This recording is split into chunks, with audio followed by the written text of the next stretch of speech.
जनजीवन को सुशिक्षित बनाने के लिए, सुसंस्कृत बनाने के लिए जो शिक्षा होती है वह लोक शिक्षा होती है। और भारत में हजारों वर्षों से लोक शिक्षा की परंपरा बहुत समृद्ध रही है। भारत में एक भी व्यक्ति अशिक्षित, अज्ञानी नहीं रहा है। इसके बहुत उपाय ऋषियों ने भी किए हैं और सम्राटों ने भी किए हैं। आज वह लोक शिक्षा की परंपरा बहुत प्रदूषित बन गई है। मैं खंडित हो गई है ये नहीं कहूंगी, परंतु वह प्रदूषित हो गई है, वह विद्रूप और कुरूप हो गई है। वह शिक्षा के स्थान पर अशिक्षा की व्यवस्था करती है, वह संस्कार के स्थान पर कुसंस्कार का प्रचलन करती है, वह ज्ञान के स्थान पर विपरीत ज्ञान का प्रचार करती है। इसलिए परंपरा खंडित नहीं हो गई है, परंपरा विलुप्त भी नहीं हो गई है, परंपरा प्रदूषित हो गई है, परंपरा कुरूप बन गई है। क्या है और उसका क्या हो गया है, इसको ध्यान में रखते हुए हम समस्त जनजीवन को भारतीयता की शिक्षा से हम कैसे लाभान्वित करें, इसका विचार व्यास विद्यापीठ में करेंगे। या हमने चिंतन के माध्यम से वह प्रयास शुरू भी कर दिया है। गत सत्र तक हमने त्रिवर्ग पुरुषार्थ की बात की थी, क्योंकि समस्त जनजीवन, समस्त राष्ट्र जीवन, समस्त जीवन रचना त्रिवर्ग पुरुषार्थ के आधार पर ही होती है। इसलिए हमने धर्म, अर्थ, काम इसकी चर्चा की। अब आज से कुछ सत्रों के लिए हम ये लोक शिक्षा के आयाम क्या है, विषय वस्तु क्या है, किन किन बातों में हमें शिक्षित होना है, इसकी बात करेंगे। हमारे जीवन के कुछ स्तर होते हैं।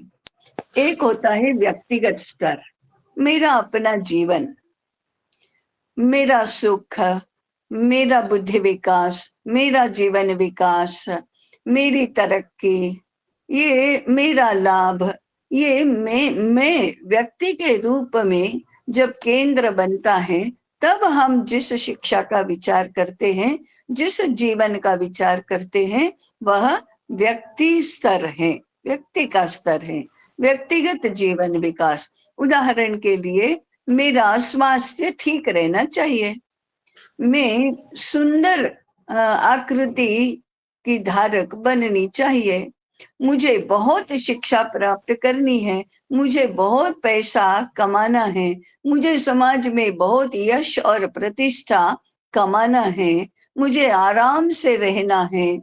ये सारा जो विचार है वह व्यक्तिगत जीवन के आसपास गूंथा हुआ है।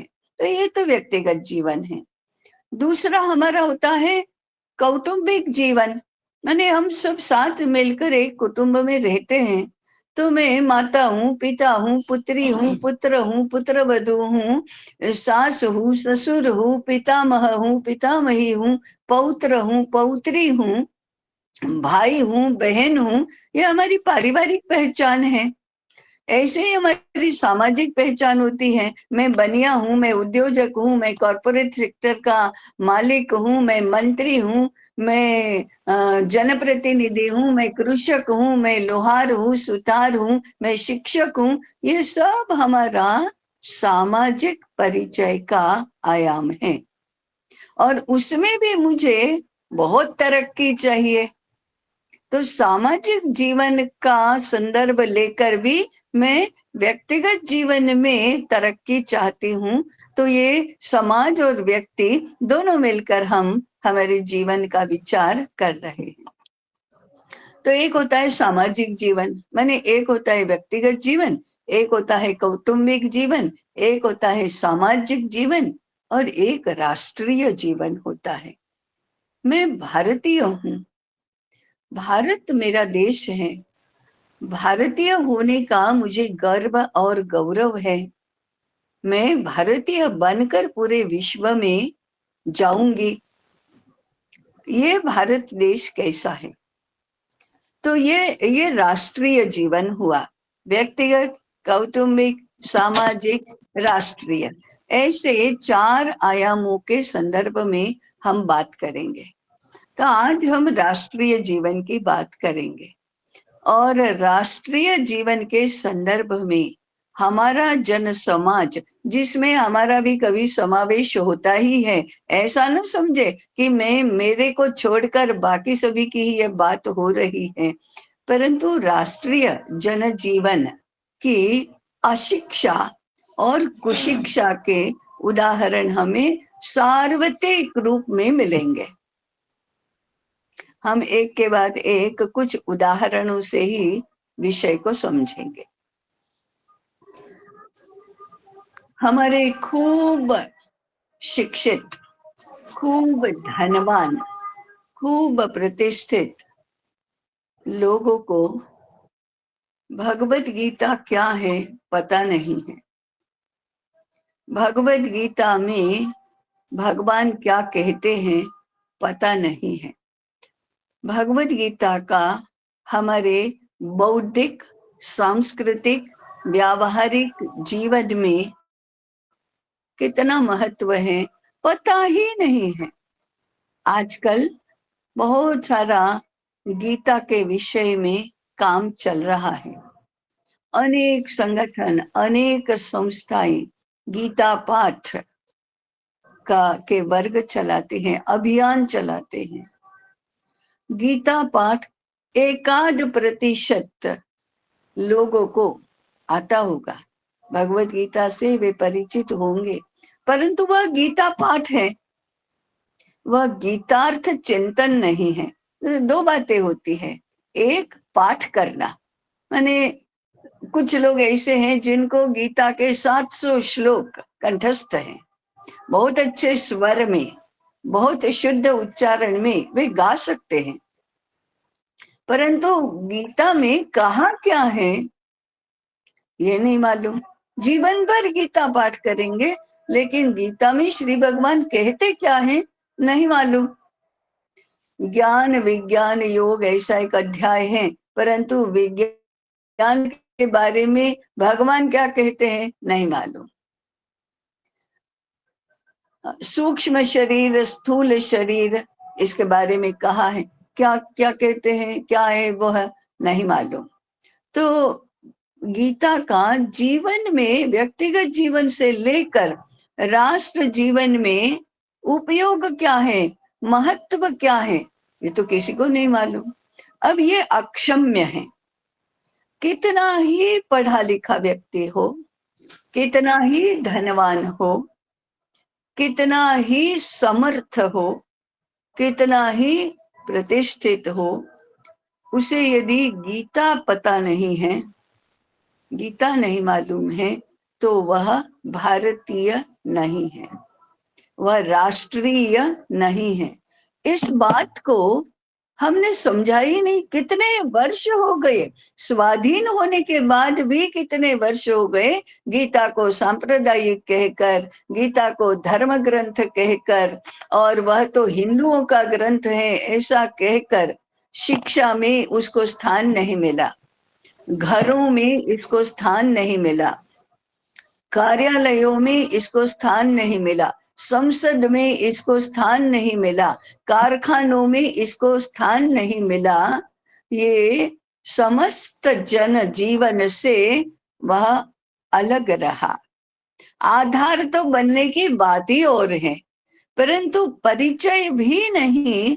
ये क्या है? ये समस्त जन समाज की अशिक्षा का ही द्योतक है। ये शिक्षित नहीं कहे जाएंगे तो हम तो अनाड़ी हैं, हम अशिक्षित हैं, घोर अशिक्षित हैं। आजकल साक्षरता अभियान चलता है ना, तो पढ़ना लिखना आना, माने अक्षर लेखन और अंक लेखन आना, इसको शिक्षित कहा जाता है। इसको पढ़ा लिखा, पढ़ना और लिखना, इसी को पढ़ा लिखा कहते हैं। तो अक्षर लेखन, अक्षर पठन, इसके ऊपर तो बहुत जोर दिया गया, परंतु गीता के शिक्षा पर कोई ध्यान ही नहीं दिया गया।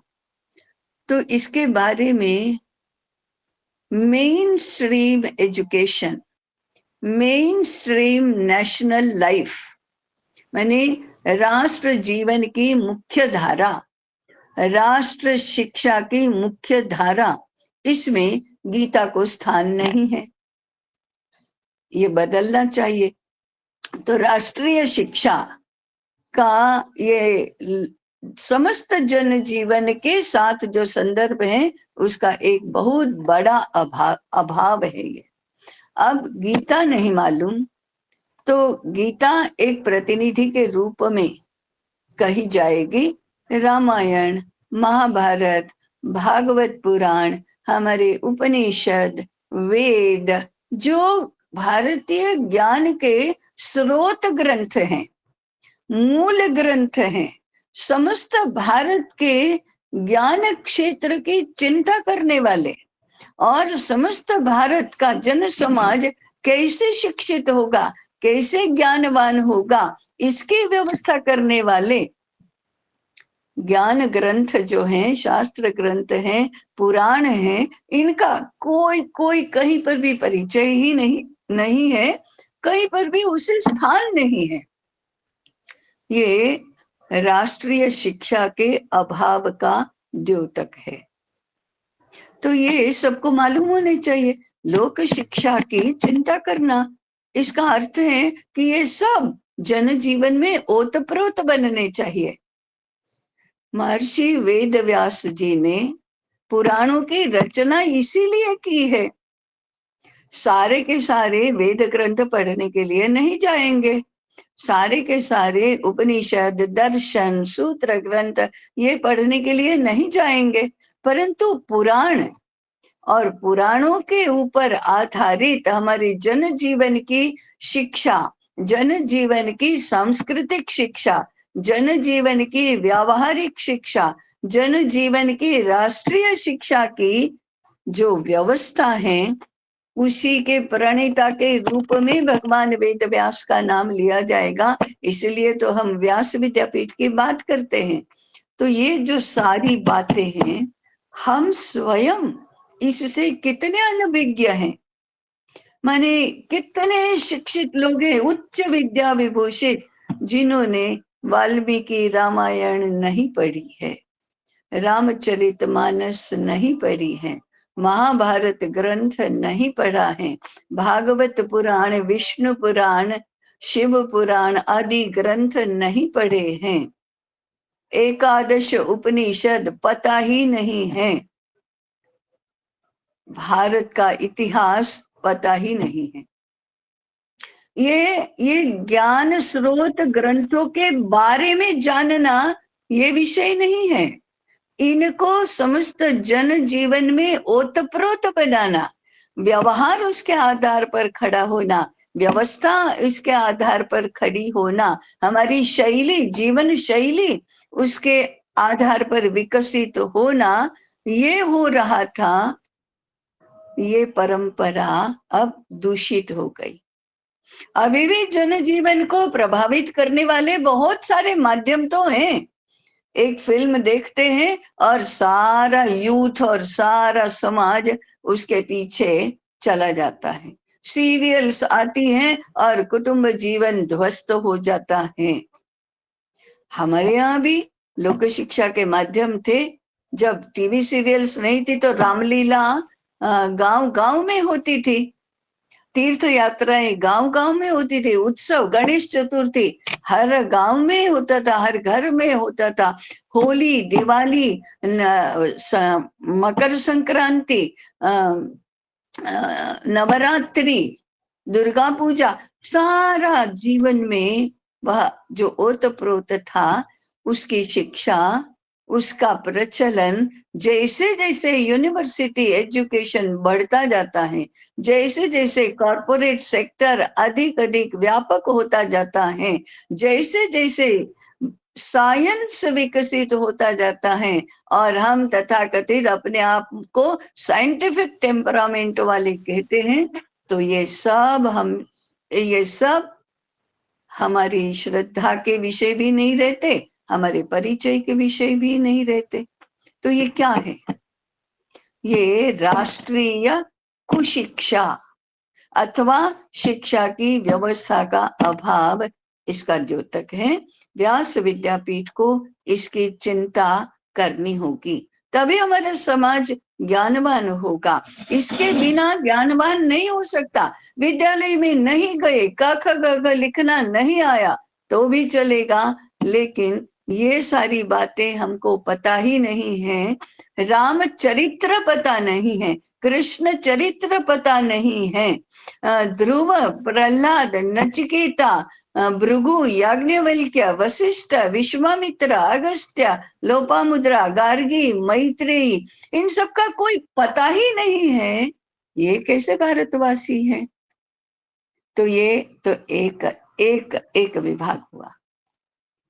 दूसरा विभाग है, हमारे शास्त्रों का अध्ययन तो बिल्कुल ही नहीं होता है। ये भी बहुत बड़ी बात है, बहुत बड़ी दुर्घटना है, बड़ा हादसा है। और कुरूप बनाने वाला, प्रदूषित बनाने वाला तीसरा जो आयाम है, वो अंग्रेजी दृष्टि से, माने यूरोपीय दृष्टि से अंग्रेजी भाषा में हमारे सारे ग्रंथों का और हमारे सारे तत्व ज्ञान का विमर्श स्थापित होना। हम क्या से क्या कर रहे हैं? तो ये राष्ट्रीय शिक्षा माने में राष्ट्र जीवन की अशिक्षा और कुशिक्षा का ये एक उदाहरण है। दूसरा, हमारे सारे जो जीवन विकास के विषय हैं, विद्याएं हैं, उनको समस्त जन समाज को शिक्षित बनाने की दृष्टि से आज विनियोग नहीं हो रहा है। मैं 2-3 विषयों के केवल उदाहरण दूंगी, अधिक तो आप अपनी बुद्धि से भी समझेंगे। मेडिकल साइंस, आयुर्विज्ञान मनुष्य के शारीरिक प्राणिक स्वास्थ्य का यह एक विज्ञान है, यह एक विद्या है। अब एक तो है वो मॉडर्न मेडिकल साइंस माने पाश्चात्य आयुर्विज्ञान है, इसको हम एक तरफ रखेंगे। अभी वो हमारी चिंता का विषय नहीं है, हमारी चिंता का विषय आयुर्वेद है। आयुर्वेद ये भारतीय आयुर्विज्ञान है। अब इसके 2 प्रमुख सूत्र हैं, मूल आधारभूत सूत्र। स्वस्थस्य स्वास्थ्य रक्षणम, जो व्यक्ति स्वस्थ है उसके स्वास्थ्य की रक्षा करना, ये आयुर्वेद का प्रथम सिद्धांत है। और दूसरा है आतुरस्य विकार प्रशमनम। आतुर माने जो बीमार हुआ है, बुखार आया है, सर्दी खांसी हुई है, और कोई व्याधि हो गया है, उसकी व्याधि को दूर करना, ये दूसरा लक्षण है। महत्व अधिक किस बात का है? मनुष्य को जीवन भर स्वस्थ रहना है। हम जन्म लेते हैं वो स्वस्थ ही जन्म लेते हैं। धीरे धीरे प्रज्ञापराध कभी कभी होता है, माने वातावरण खराब हो गया या हमने कोई नहीं करने का काम किया, हमने ब्रह्म मुहूर्त में उठना छोड़ दिया, हमने दिन में सोना शुरू कर दिया, हमने समय पर ऋतु के अनुसार भोजन करना बंद कर दिया, बदल दिया, खान पान की आदतें बदल दी, दिनचर्या में बदल कर दिया, ये हमारा अपराध हुआ। स्वास्थ्य की दृष्टि से ये प्रज्ञापराध माने बौद्धिक अपराध है, क्या हम अज्ञान रहते हैं और ज्ञान होने के बाद भी उसका अनुसरण नहीं करते हैं, तब हम बीमार होते हैं। बीमारी ये सर्वसामान्य स्वाभाविक हिस्सा नहीं है जीवन का। जीवन का स्वाभाविक हिस्सा है स्वस्थ रहना। और संपूर्ण जन समाज को स्वस्थ रहना सिखाना, संपूर्ण जन समाज के स्वास्थ्य की रक्षा करना, ये आयुर्वेद का प्रथम सूत्र है। परंतु आज आयुर्वेद बीमारी दूर करने के लिए ही है। स्वस्थस्य स्वास्थ्य रक्षणम, ये हिस्सा जो लोक शिक्षा का हिस्सा है, जो जन समाज की शिक्षा का स्वरूप है, वो भूल गया। और लोग मजाक में या गंभीरता से कहने लगे कि लोगों को बीमार ही नहीं होने देंगे तो हमारी दुकान कैसे चलेगी। तो ये हमारा दृष्टि ही बदल गई। पैसा कमाने के लिए आयुर्वेद नहीं होता है, लोगों के स्वास्थ्य की रक्षा करने के लिए होता है। ये तो सेवा है, ये प्राण रक्षा की सेवा है, ये स्वास्थ्य रक्षा की सेवा है, ये अर्थनिरपेक्ष होना चाहिए। सारी दृष्टि बदल गई। और जो हमारा जीवन रक्षक विद्या है, उसका हमने जन समाज की शिक्षा के लिए उपयोग करना बंद कर दिया। और हम भी उस पद्धति से शिक्षित नहीं होते हैं। हम स्वस्थ रहना नहीं जानते हैं। हम आयुर्वेद के ज्ञान का उपयोग इसमें नहीं करते हैं। आयुर्वेद का मूलभूत ज्ञान समस्त जन समाज को होना चाहिए, वो नहीं होता है। अब ये पहले समस्त जन समाज में ये ज्ञान ओतप्रोत था। लोग जानते थे कि मई के मास में, ग्रीष्म ऋतु में बैंगन नहीं खाने चाहिए। लोग जानते थे कि ब्राह्म मुहूर्त में उठना चाहिए। लोग जानते थे कि अब समय नहीं है, योग्य समय नहीं है तो भोजन नहीं करना चाहिए। लोग जानते थे कि सायंकाल को, सूर्यास्त के बाद देर रात को खाना निषिद्ध है, दही नहीं खानी चाहिए। ऐसे कितने नियम थे जो जन जीवन में ओतप्रोत थे और सब जानते थे। आज इस ज्ञान का लोप हो गया। ये ज्ञान मिलता ही नहीं है लोगों को।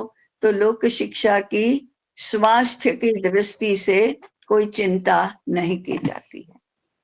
उसी प्रकार से योग विद्या, योग विद्या ये नैतिक जीवन की सुरक्षा के लिए है। योग विद्या के प्रथम 2 अंग हैं यम और नियम।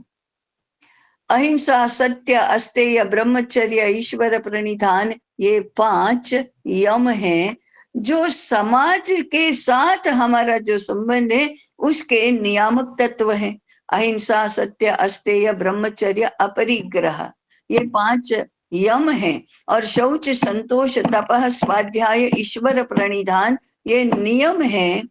ये व्यक्तिगत जीवन की अच्छाई के लिए और सामाजिक जीवन की अच्छाई के लिए हर व्यक्ति को पता होना चाहिए और हर व्यक्ति के जीवन में वह दिखाई देने चाहिए। तो योग विद्या अनुस्यूत है।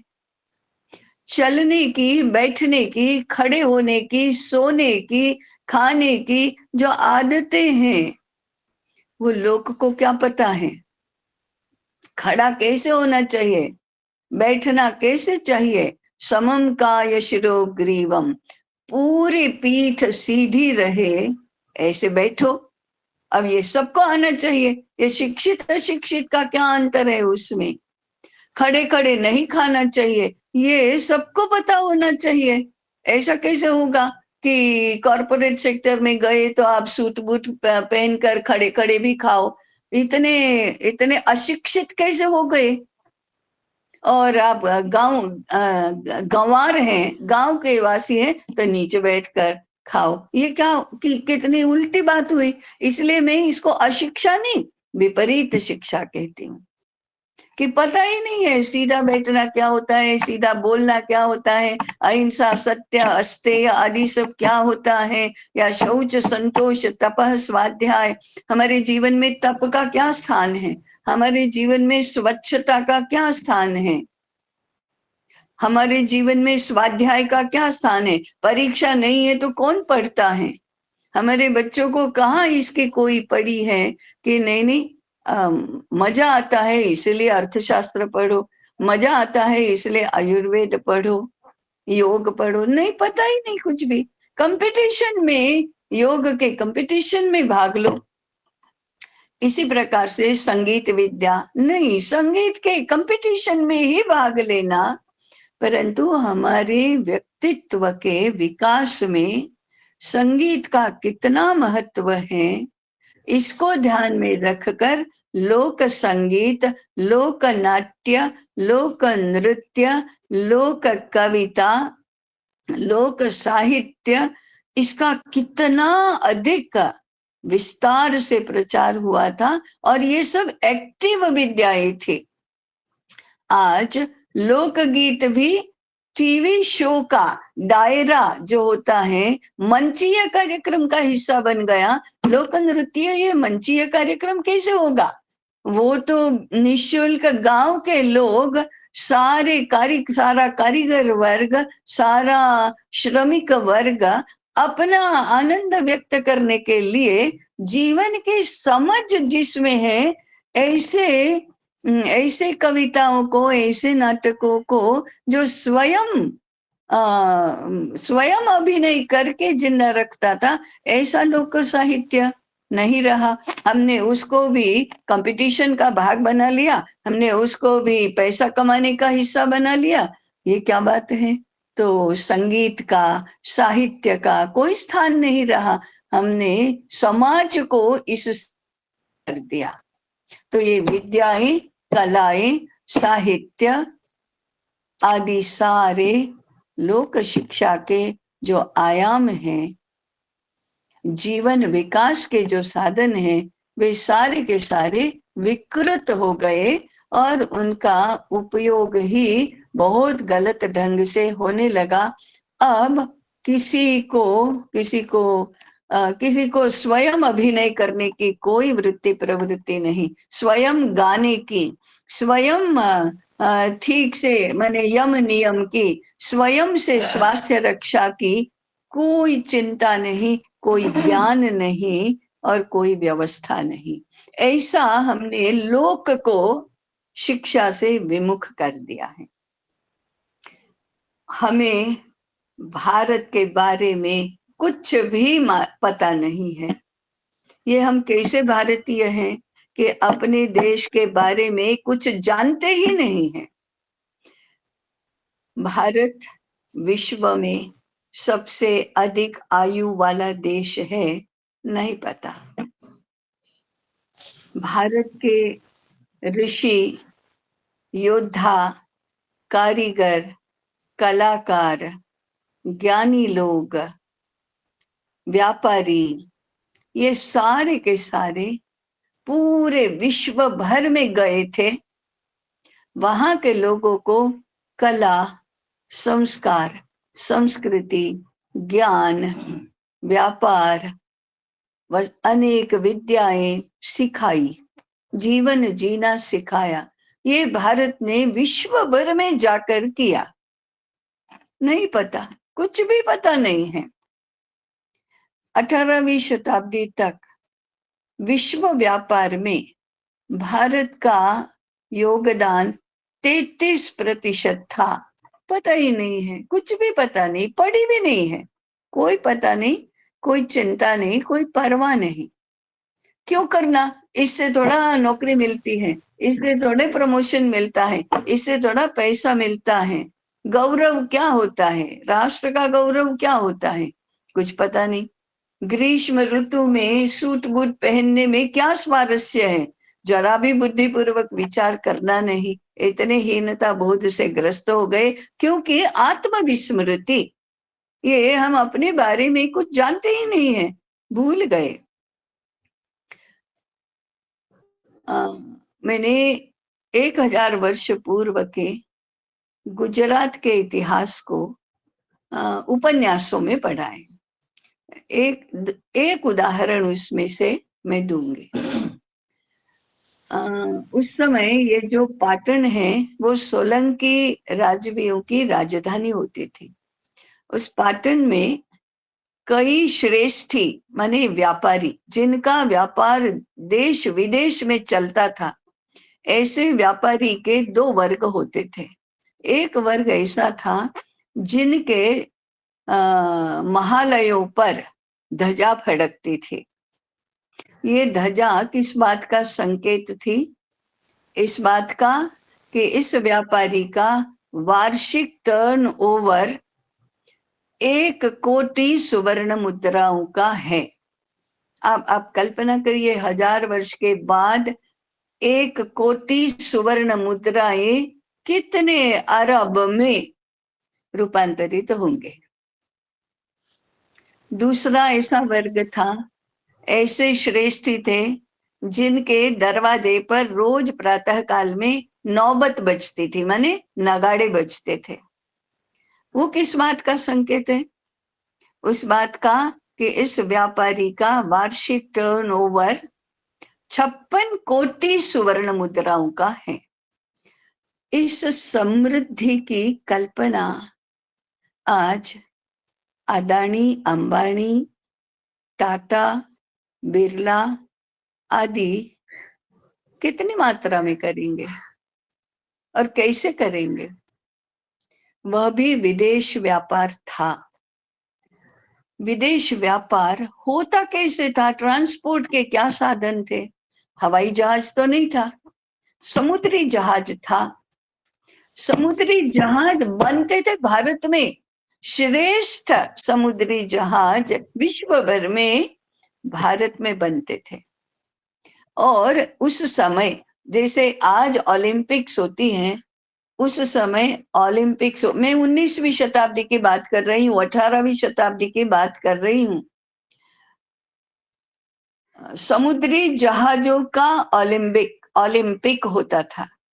उस ओलंपिक्स में भाग लेने के लिए विश्व भर के जो नाविक थे वे भारत में बने जहाजों का प्रयोग करते थे। वो ओलंपिक्स में जो भी जहाज प्रथम आता था उसको वर्ष भर की चीनी की जकात माफ होती थी। ये उसका व्यापारी इम्प्लीकेशन है। तो भारत के जहाजों की ये प्रतिष्ठा थी। ये भारत के जहाज केवल लकड़ी और कपड़ा और फिर उसके जो गोंद होते हैं, सरेश होता है, इसके आधार पर इसका प्रयोग करके बनते थे। नो लोहा, no Sunmica, no plastic, no petroleum, no बिजली, कोई ऊर्जा नहीं, कोई सिंथेटिक पदार्थ नहीं, केवल हाथ की कारीगरी से और बनाने के पीछे जो भारत के कारीगरों की बुद्धि है, निर्माण क्षम बुद्धि, उससे बनते थे। ये 19वीं शताब्दी आज से कितने वर्ष पूर्व की है? 200 वर्ष पूर्व की बात है, 250 वर्ष पूर्व की बात है। हमें कुछ भी पता नहीं, कुछ भी नहीं पता। ये क्या है? अज्ञान की और विपरीत ज्ञान की पराकाष्ठा है। हम अपने बारे में कुछ भी नहीं जानते और जानते नहीं परवाह भी नहीं करते। ये अज्ञान कैसा है? ये मैं बहुत ही दारुण, बहुत ही भीषण ऐसे उदाहरण बता रही हूं। इससे हमको खाना अच्छा नहीं लगना चाहिए। इतना हमारा मन विचलित होना चाहिए। ऐसे उदाहरण बता रही हूं कि ये व्यास विद्यापीठ की आवश्यकता किस रूप में है, ये हमारी समझ में आए इसलिए बता रही हूँ। 5-6 वर्ष पूर्व इतने ही हुए होंगे, या 3-4 वर्ष, जो CAA का ये चल रहा था देश भर में। मुझे लगता है शाहीन बाग का वो जो अभियान था वो CAA के विरुद्ध में था। उस समय हमारी एक अखिल भारतीय बैठक हुई थी। उस बैठक में हमारे जितने भी संघ के विविध क्षेत्र हैं, उनमें अखिल भारतीय स्तर पर काम करने वाली महिलाएं उपस्थित थी। एक महिला ने, जिनका पति पत्नी दोनों ही, वो 60 वर्ष से ऊपर की महिला थी, पति पत्नी दोनों ने ही पूरा जीवन भर संघ और विविध क्षेत्र का काम किया, जीवन दे दिया उसके पीछे। वो कह रही थी कि अभी कुछ मास पहले मेरा पुत्र मुझे कह रहा था, क्या आपने ये CAA लगा रखा है? इस देश के मुसलमान कहाँ जाएंगे? वे इस देश के ही तो हैं। तो ये आप लोग क्या कर रहे हैं? ये क्या है? ये क्या है? ये प्रश्न, यही कितने अज्ञान और विपरीत ज्ञान का द्योतक है। उस युवा को कुछ नहीं मालूम कि मुसलमान का प्रॉब्लम क्या है, CAA क्या है, और लोग क्या इसके विरुद्ध और इसके पक्ष में क्या कर रहे हैं, और इस संघर्ष का स्वरूप क्या है। ये राष्ट्रीय प्रश्न है। इसके बारे में ये अत्यंत पढ़े लिखे, बहुत पैसा कमाने वाले और अपने आप को उच्च विद्या विभूषित और जीवन में यशस्वी मानने वाली हमारी दूसरी पीढ़ी ये कह रही है। ये क्या है? ये क्या है? किस कारण से है? अब ये तो पढ़े लिखे लोगों की बात हुई, जो दूर दराज के गांवों में रहते हैं। वो क्या कर रहे हैं? क्या रहा है? ये शिक्षा का अभाव, विपरीत शिक्षा का प्रसार, विपरीत शिक्षा का प्रभाव। हमने अपने नई पीढ़ी के साथ जीने की व्यवस्था को कितना नष्ट कर दिया है, बर्बाद कर दिया है। धर्म शिक्षा, राष्ट्र शिक्षा, नीति शिक्षा, किसी को उस कंप्यूटर साइंस और इंजीनियरिंग के आगे कुछ नहीं स्थान दिया। हम क्या रहे हैं? ये तो इसका परिणाम है कि लोगों को न तो जन समाज को न तो देश के बारे में पता है, न संस्कृति के बारे में पता है, न धर्म के बारे में पता है, न अच्छे जीवन के बारे में पता है, न स्वास्थ्य के बारे में पता है, न दिनचर्या के बारे में पता है, न अच्छाई के बारे में पता है, कुछ भी नहीं। तात्पर्य ये है कि हम सुशिक्षित, सर्वशिक्षित, सुसंस्कृत जो थे, वे अब कितने विपरीत हो गए हैं। लोक शिक्षा का अभाव, लोक शिक्षा का प्रदूषण, लोक शिक्षा की विपरीतता, इसके ये राष्ट्रीय जनजीवन को प्रभावित करने वाले उदाहरण हैं। मैंने अभी व्यक्तिगत की तो बात ही नहीं की है, कुटुंब जीवन की बात ही नहीं की है, सामाजिक जीवन की बात ही नहीं की है, आर्थिक जीवन की बात ही नहीं की है। ये राष्ट्रीय जीवन की बात है। हमारे देश का इतिहास, हमारे देश का वैभव, हमारे देश का ज्ञान, हमारे देश की परंपरा, हमारे देश का विश्व में जो स्थान है, प्रतिष्ठित स्थान, इसके बारे में कुछ भी पता नहीं। व्यास विद्यापीठ इसका उपाय करना चाहता है। नहीं तो भारत कैसे बनेगा? नहीं तो भारत अपने पैरों पर कैसे खड़ा रहेगा? हमें अपने राष्ट्र के बारे में कुछ भी पता ही नहीं, ये कैसे चलेगा? राष्ट्रीय विचारधारा वाली सरकार सत्ता में आने से यह प्रश्न हल नहीं होता है।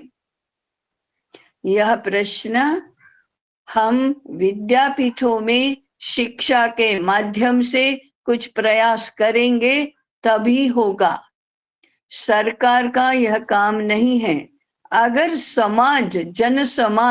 जन समाज का मार्गदर्शन करने वाला धर्म क्षेत्र, जन समाज को सही शिक्षा देने वाला शिक्षा क्षेत्र यदि कुछ नहीं करता तो सरकार नहीं कर सकती। सरकार ज्ञान क्षेत्र के, धर्म क्षेत्र के प्रयासों की सुरक्षा की व्यवस्था तो कर सकती है, अनुकूलता निर्माण कर सकती है, परंतु हम यदि अपने पैरों पर खड़े नहीं रहे तो फिर दूसरा कोई तो आकर हमें चला नहीं सकता, दौड़ा नहीं सकता है। अपने पैर मजबूत होने चाहिए, हमारी बुद्धि या ठिकाने होनी चाहिए, तभी सरकार कुछ कर सकती है। ये एक है ना कि सरकार नहीं करने देती, सरकार नहीं करने देती अथवा सरकार सब करेगी, ये कोई प्रश्न का हल है ही नहीं, ये हमें करना है। तो व्यास विद्यापीठ राष्ट्रीय कुशिक्षा, राष्ट्रीय विपरीत शिक्षा के प्रश्न को हल करके राष्ट्रीय स्तर पर राष्ट्रीय स्तर पर जन जीवन की, जन समाज की सामान्य शिक्षा, मतलब सामान्य किसको कहते हैं, सभी को होनी चाहिए, उसको सामान्य शिक्षा की चिंता करेगा, व्यवस्था करेगा, उसको उसको उसको फैसिलिटेट करेगा, तभी हमारा देश ज्ञानवान होगा, जैसा था वैसा ज्ञानवान होगा। कुछ लोगों के शास्त्रों के अध्ययन से ये नहीं होने वाला है, समस्त जन समाज शिक्षित होना चाहिए। उसकी पद्धति क्या होती है, उसकी प्रक्रिया क्या होती है, उसकी विषय वस्तु क्या होती है, उसके माध्यम क्या होते हैं, इसकी चर्चा, और फिर इन सभी माध्यमों को सुचारू रूप से कार्यरत करने के लिए हमारी विद्यापीठ की व्यवस्था क्या होती है, इसका चिंतन हम आगामी सत्रों में करने वाले हैं। अभी समय हो गया है, मैं यहीं पर रुकती हूँ। प्रश्नों के लिए, जिज्ञासा समाधान के लिए, सुझाव के लिए, अभिप्राय के लिए ये सत्र खुला है। ये केवल प्रश्नों के लिए नहीं है, ये प्रतिभाव, अभिप्राय और सुझावों के लिए भी है। इतना ही कहकर मैं मेरी प्रस्तुति समाप्त करती हूँ। नमस्कार। जिस किसी को कुछ बात बतानी है या पूछना है वो अपना हाथ। हसुमती बहन, आपकी आवाज बहुत ही कम सुनाई देती है। कुछ बात बतानी है या प्रश्न पूछना है वो अपना हाथ खड़ा कर सकते हैं।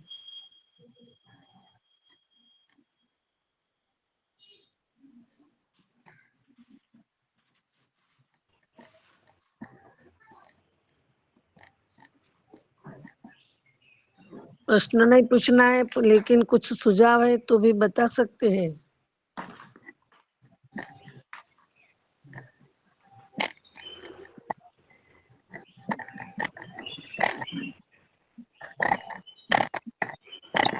जिन्होंने हैंड रेज किया है वो बताए।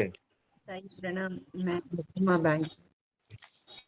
जी, तो जैसे ताई ने बताया कि अपन जो जीवन जी रहे हैं उसमें आयुर्वेद का ज्ञान, उसमें स्वास्थ्य रक्षा का ज्ञान सबको हो के कम से कम जो स्वस्थ हैं वो तो हमेशा स्वस्थ रहने का प्रयास करते रहें। तो जैसे कि मैं मेरी बात बता रहा हूँ कि मुझे पिछले 22 वर्षों से कभी कोई प्रकार की एलोपैथिक दवाई या और भी कोई प्रकार के आयुर्वेदिक सेवन भी नहीं करना पड़ा। बहुत उसके लिए अच्छी बात जागृति है। उसके लिए जागृति ये रही कि मैंने हमेशा जो व्यवस्थाएं थी अपने आयुर्वेद में उसको समझा और उस हिसाब से ही जीवन जिया। तो यदि सच में ये है कि यदि हर कोई व्यक्ति ऐसा जिए तो बहुत ही सरलताओं से बिना कोई अधिक प्रयास से हो सकता है संभव।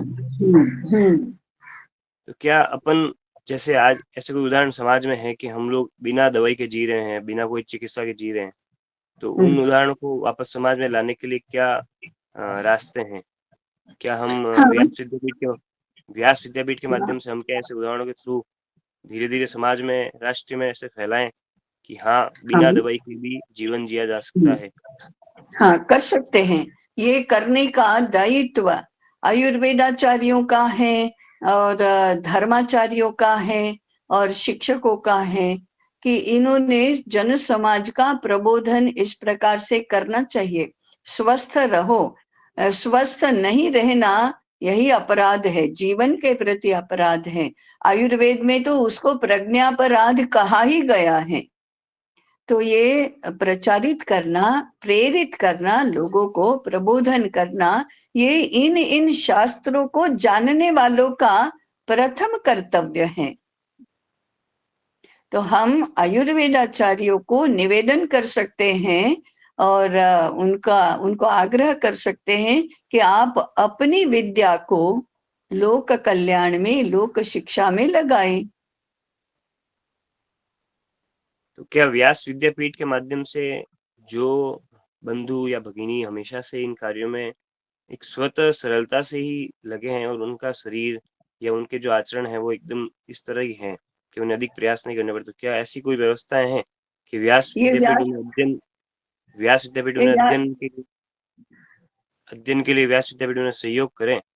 और क्या आगे जाकर वो इस चीज में के लिए, जैसे आज के सिस्टम में है कि आचार्य बनना है, जैसे आयुर्वेद के लिए, वास्तु के लिए, शिल्प कलाओं के लिए और भी सारे क्षेत्र जिनमें वो एकदम सरलता से बचपन से ही प्रारंभित है और उनको डिग्रीज का पता नहीं है, उनको आचार्य बनने की व्यवस्थाएं पता नहीं है।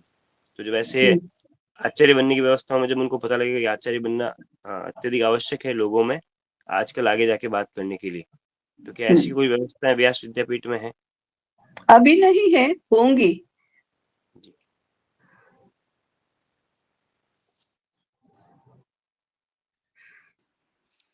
अनुपमा जी, आप बैंगलोर अपना से। प्रश्न रखें। अभी आप बता रहे थे कि हमें अपने बारे में पता ही नहीं है, ये सही है। मेरे हिसाब से अपने बारे में जब मैं बोलूँगी तो मुझे पता है कि मेरे राष्ट्र के बारे में, हमारी भारतीय जीवन के बारे में मुझे बहुत कम पता है। इसका तो बहुत हो गया है। अभी इसको ठीक करना है तो कहाँ से शुरू करें और कौन से बेसिक थिंग्स पता ही रहना है। This is one question. And और एक बात है कि अगर हम इसके लिए कुछ पढ़ने जाते हैं तो किसे सोर्स माने, क्योंकि अभी जो लोग जो शिक्षा देते हैं वो बहुत अभिप्रायिक होता है। मेरा अभिप्राय ऐसा है, मैं ऐसा मानता हूँ, ऐसा सोचता हूँ, ऐसा ही होता है। It is not talking what the मूल ग्रंथ क्या कह रहा है इसके बारे में नहीं। तो उन्होंने भी बहुत प्राउड आयु में ही इसका शिक्षण पाकर अपना अभिप्राय ही बताते हैं। तो this is a little bias. तो हम कैसे करें ये, इस वजह से भी ये सीखना रुक जाता है। तो आप कुछ बताएं। इसलिए अपनी बुद्धि से, अपनी वृत्ति से हम स्वयं के चिंतन को धीरे धीरे स्पष्ट करें और क्या करना चाहिए, किसके पास जाना चाहिए, कहाँ मुझे इसका ज्ञान मिलेगा, इसके लिए खोज करनी चाहिए। स्वयं के पुरुषार्थ से यह शुरू होता है। दूसरा है सामान्य समझ हमारी स्वस्थ हो, इसके बारे में हमें विचार करना चाहिए। देखो, ग्रंथ तो बहुत हैं, लोग भी बहुत हैं, हम कितना ले पाते हैं, हमारी ग्रहण शक्ति कैसी है, हमारा स्व पुरुषार्थ कितना है, इसके ऊपर तो निर्भर करता है। इसलिए जिनको लगने लगा है कि something is very much wrong everywhere, ये तो बहुत गड़बड़ मामला है, तो फिर हमको अपने से ही इसका चिंतन करने का प्रयास करना चाहिए। और फिर से मैं हर बार जो उक्ति दोहराती हूँ, start from where you are with what you have and do something out of it.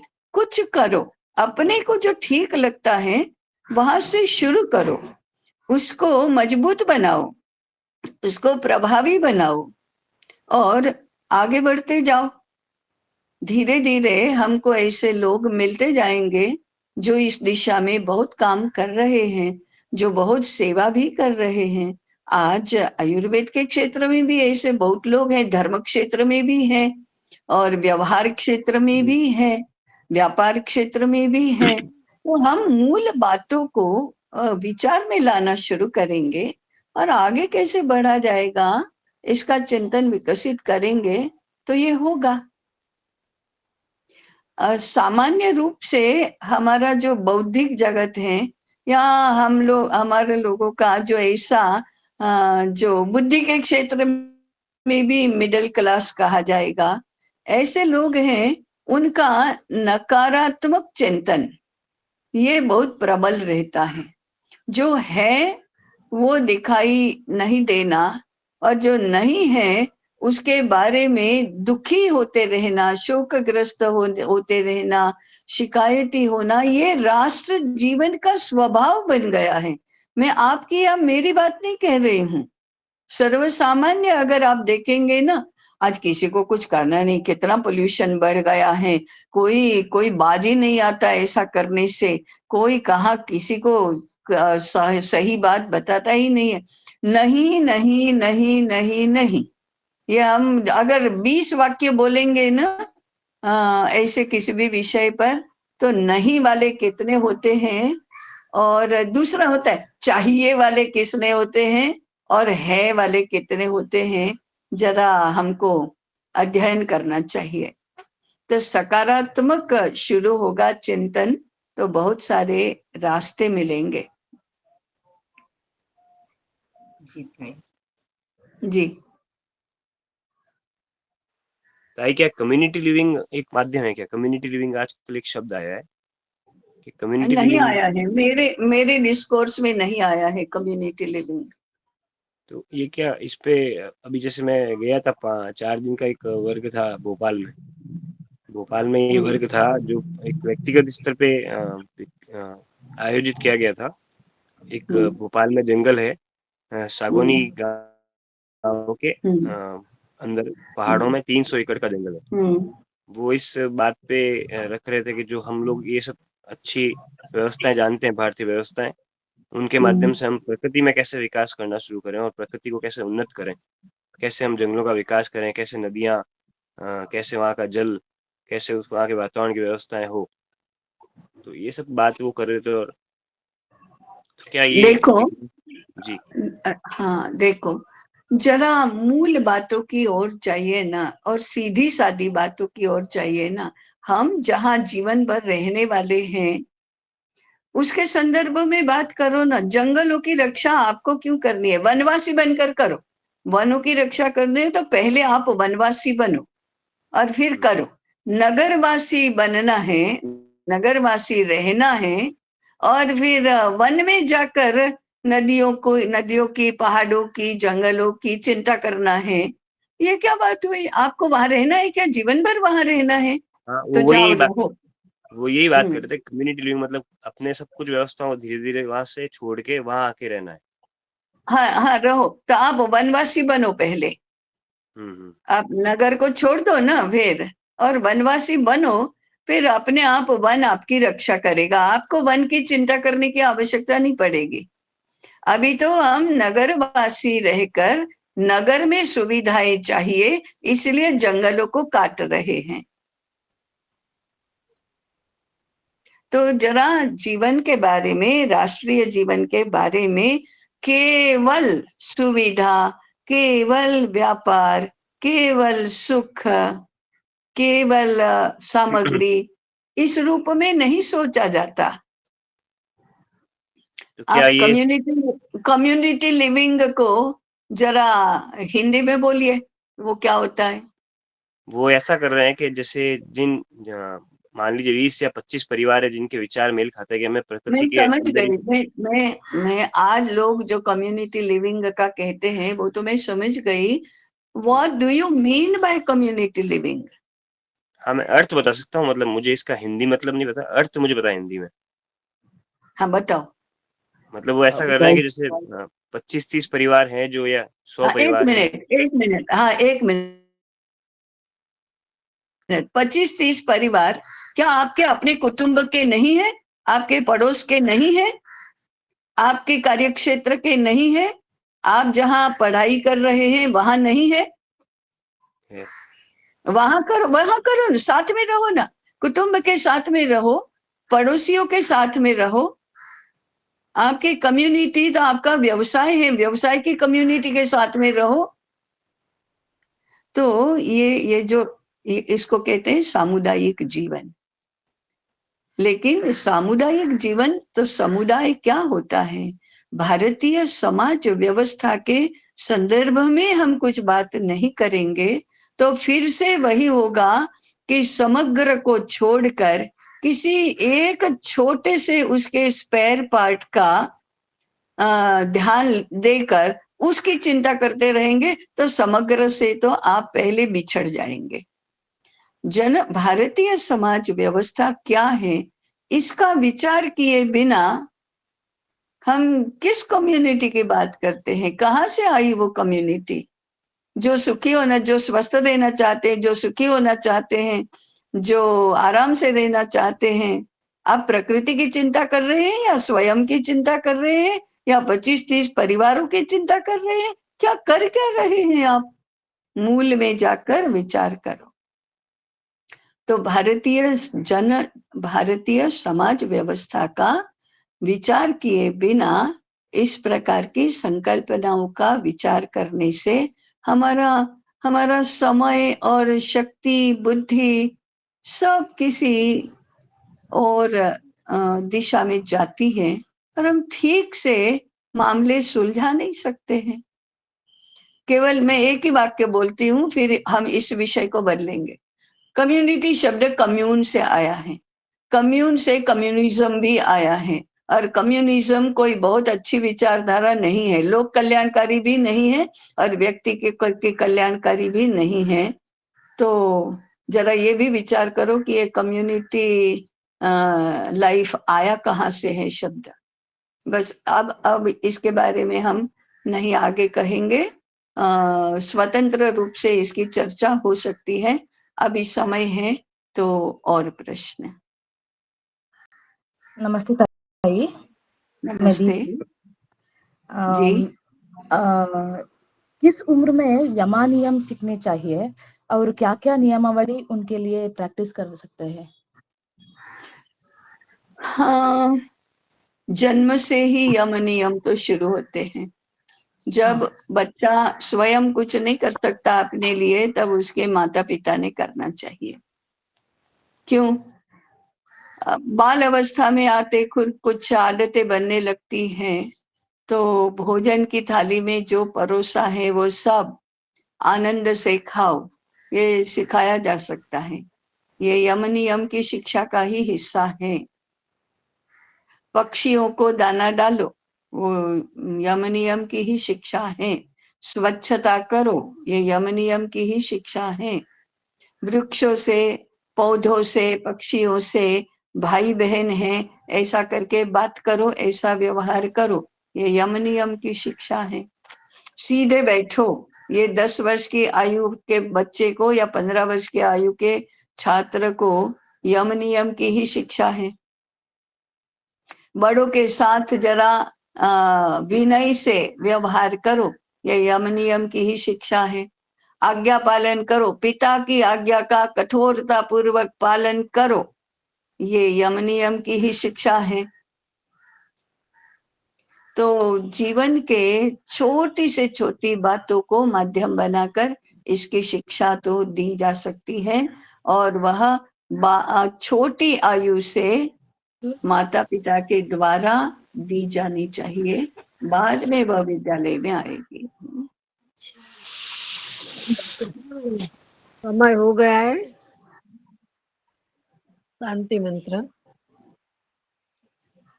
सर्वे भवन्तु सुखिनः।